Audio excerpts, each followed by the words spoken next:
The T-34, the revolutionary medium tank that shocked the world, a symbol of brute force and Soviet wartime survival. And the Panther, the sleek, heavily armed counterpunch, built to avenge German defeats and restore technological dominance. This is the ultimate ideological clash, an engineering masterpiece battling a mass-produced juggernaut. Which tank truly ruled the brutal, vast battlefields of the Eastern Front, and how did sheer numbers defeat technical perfection? Prepare to analyze the pivotal tank duel of World War II. We begin with the Soviet masterpiece, the tank that completely redefined armor warfare, the T-34 medium tank. This tank was the Soviet shockwave that stunned the Wehrmacht in 1941, forcing Germany to completely redesign its tank strategy. Its primary role was aggressive breakthrough and mass cavalry charge. The defining feature was its revolutionary use of sloped armor, which dramatically increased the effective thickness and deflected rounds far more effectively than the German tanks of that era.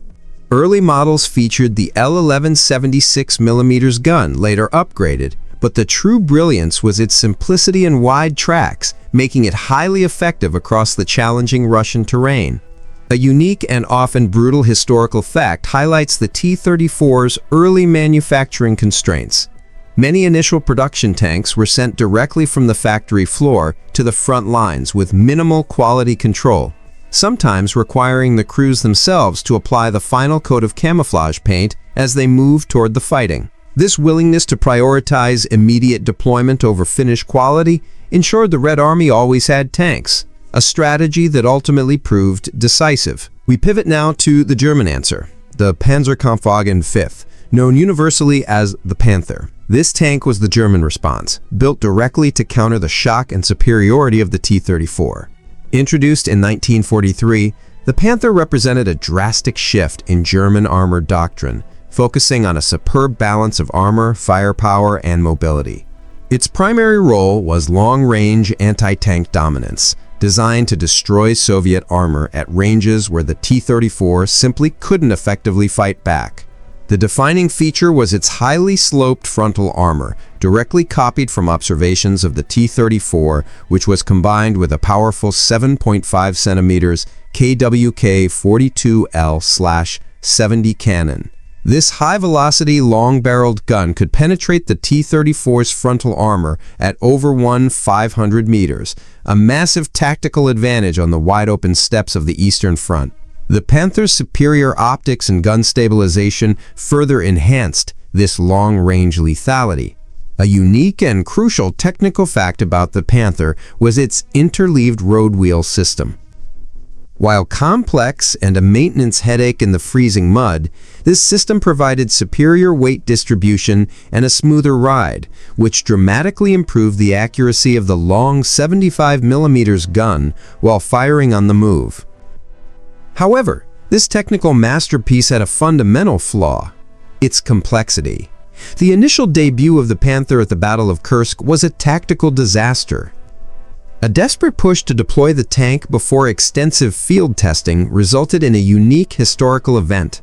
Dozens of Panthers broke down due to catastrophic transmission and final drive failures before even reaching combat, forcing many crews to destroy their own technologically advanced tanks to prevent capture. This episode perfectly illustrates the fundamental conflict between German engineering ambition and the grim realities of wartime mass production and reliability. Despite these flaws, the Panther instantly became the most feared tank on the battlefield, offering the German Wehrmacht the critical technological edge they needed to survive the Soviet onslaught.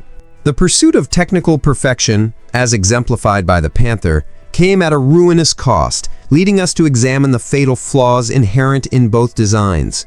While the Panther dominated the fight at long range, its Achilles heel lay deep within its engine bay, the transmission and final drive. These complex, over-engineered components were notoriously fragile and chronically prone to catastrophic failure under the high stress of rapid movement. A Panther crew was often more worried about the integrity of their own gearbox than the threat of a Soviet anti-tank gun.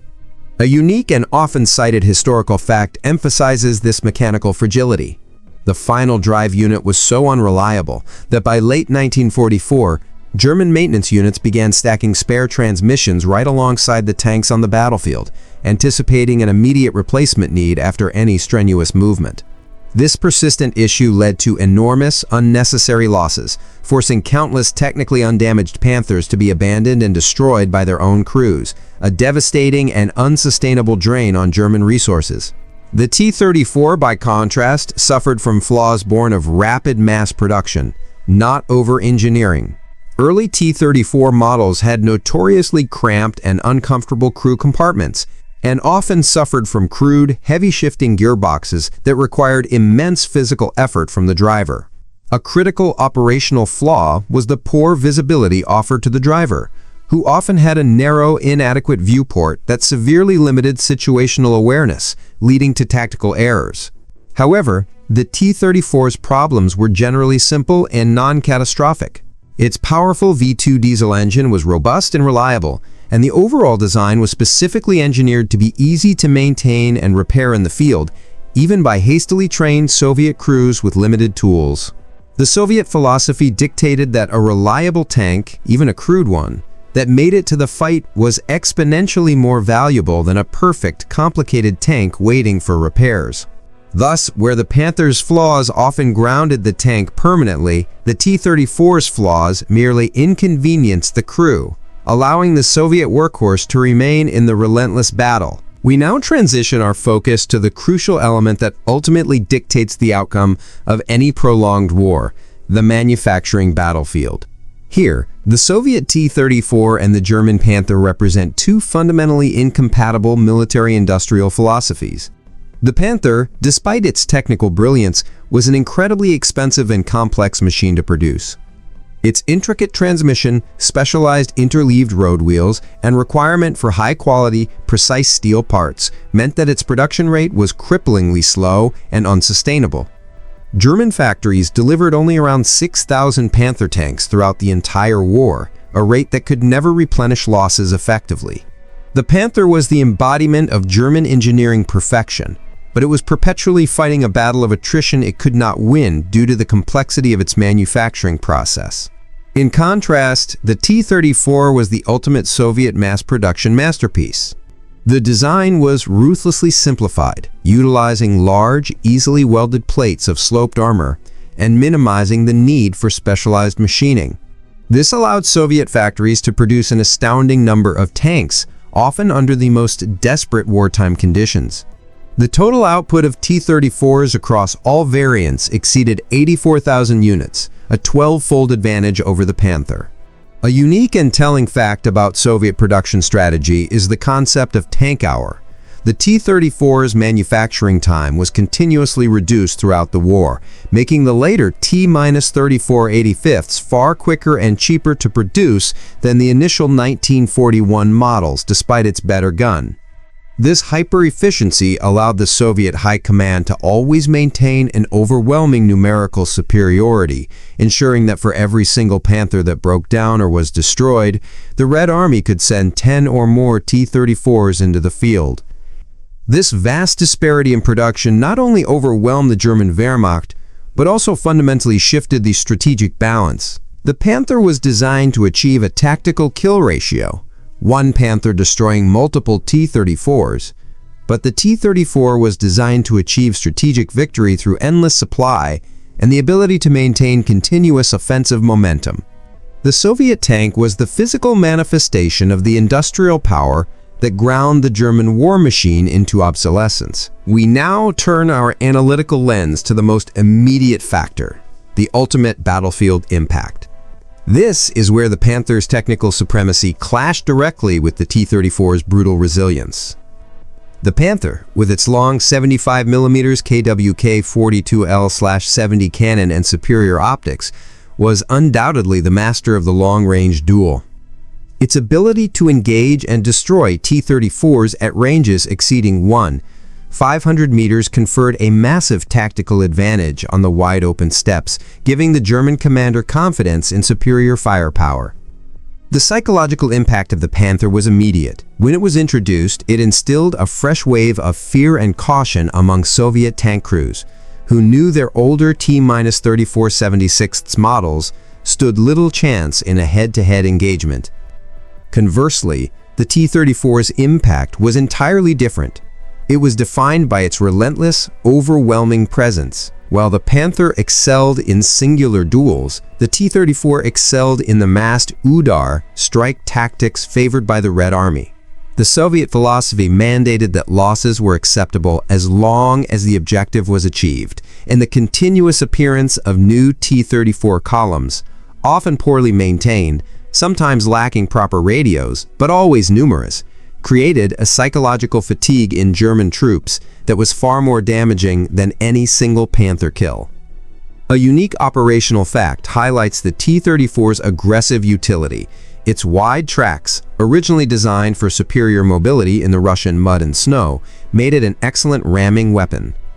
There are documented instances where T-34 crews, faced with a superior Panther or Tiger, deliberately used their tank as a battering ram, sacrificing their own vehicle to disable the far more valuable German heavy tank, a desperate but effective tactical measure born from mass production mentality.